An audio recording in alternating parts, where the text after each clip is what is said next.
Once upon a time, Cornwall was ruled by giants. Right, okay. And the biggest and the ugliest and the hairiest of all the giants was called Dane Bros. Okay. And he lived up on top of the hill. He thought nothing of picking up a couple of cows, several sheep, and a whole great handful of boys and girls. And that was just for his breakfast. Now, one morning, as he looked out over the hill, he saw the whole place was covered in great granite boulders. He thought it would be a good idea if he was to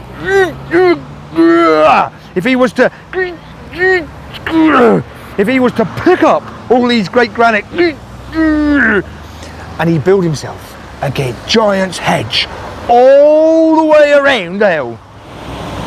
When he had finished, he roared, "I am the king of this castle, and no dirty little rascal can come in here without my say-so." And he turned and he stomped his way off back up the hill. Stomp, stomp, stomp, stomp, stomp.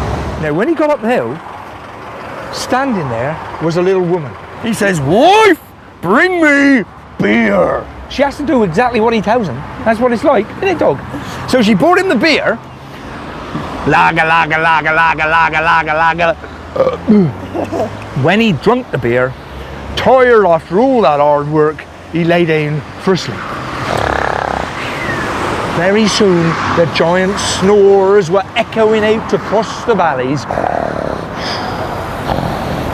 Now, down in Belgier lived a young man named Tom. Tom was just on his way home from work, but what should he find blocking his road? The giant's hedge. "This ain't never right," says Tom. "This road is supposed to go straight through here, and I shall make sure it does too." So he put his shoulder against the edge and he gave a most tremendous great shove. The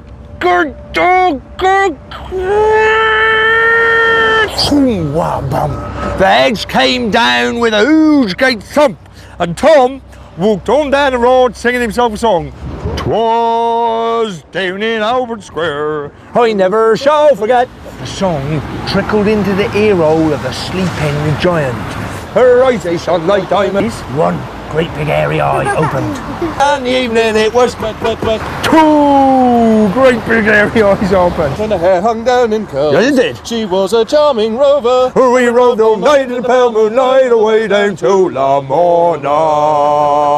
The giant let out a great hairy yawn. He got his great big hairy belly out of bed. He got his great hairy arms out of bed. He got his great hairy legs out of bed. He got all his other great hairy bits and pieces out of bed. And he stood up to look out over his country. And there, coming down the road towards him, merry as a skylark, was young Tom.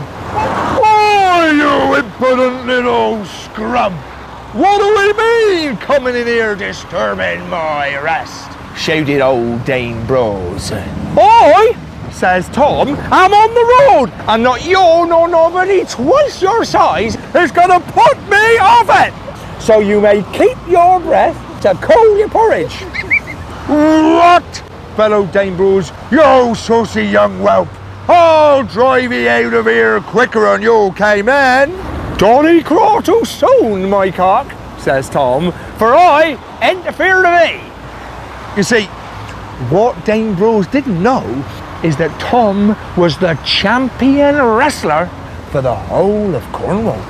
"With one blow of my fist," roared the giant, "I'm gonna scat your miserable little brains out." But as the giant's fist came down through the air, he just jumped up in the air, catched out the giant's wrist, very well-timed catch, and caught him off balance. The giant toppled onto his stomach with a mighty cry.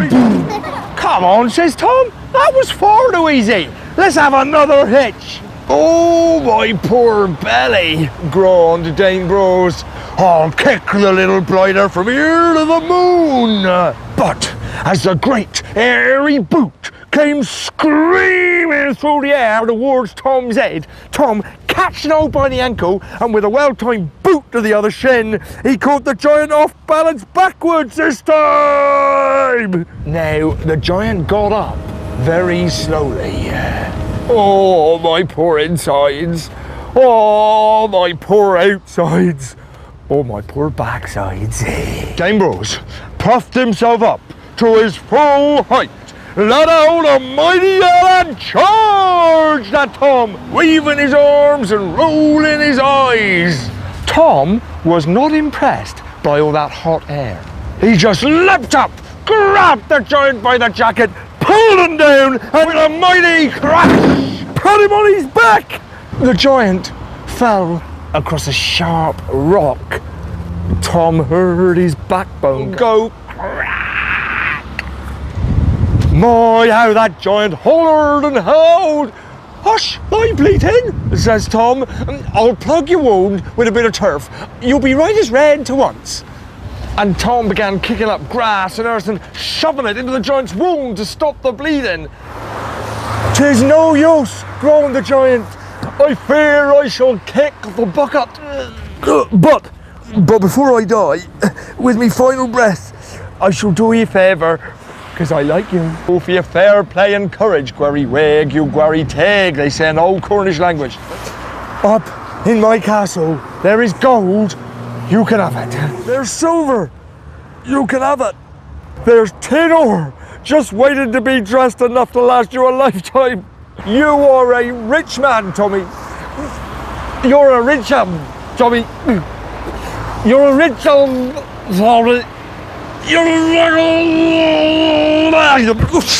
First thing Tom did, piled up green oak branches and stones, made a barrow over the dead body, raised a barrow, you can still see it there to this day.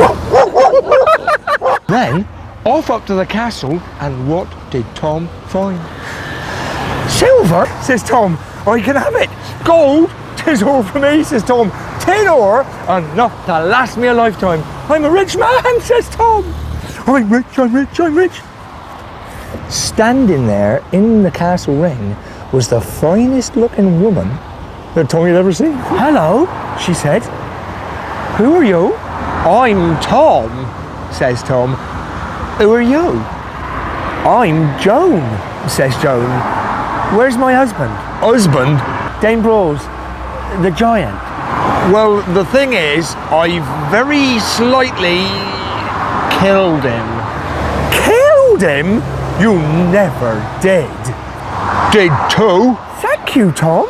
Thank you for killing your husband. Yes, don't you see? Now the giant's dead, all this silver, I can have it, says Joan. All this gold, it's all for me, says Joan. All this tin ore is enough to last me a lifetime. You've made me very rich. Thank you, Tom. Thank you very much. Thank you very much. Thank you, mate. Don't mention it, muttered Tom weakly, and with his head hanging, he left the castle. Tom, I've been thinking, I shall of course be needing a new husband. Are you interested? He was interested, sure enough, and he was back at Joan's side in a twinkling, and the two of them very quickly agreed to tie the knot, and they set the date for Galoan, June the 23rd, and they invited all of Tom's family, which is large, and they invited all of Joan's family, which was larger, and they invited all of the people from all the neighbouring parishes so they wouldn't feel left out.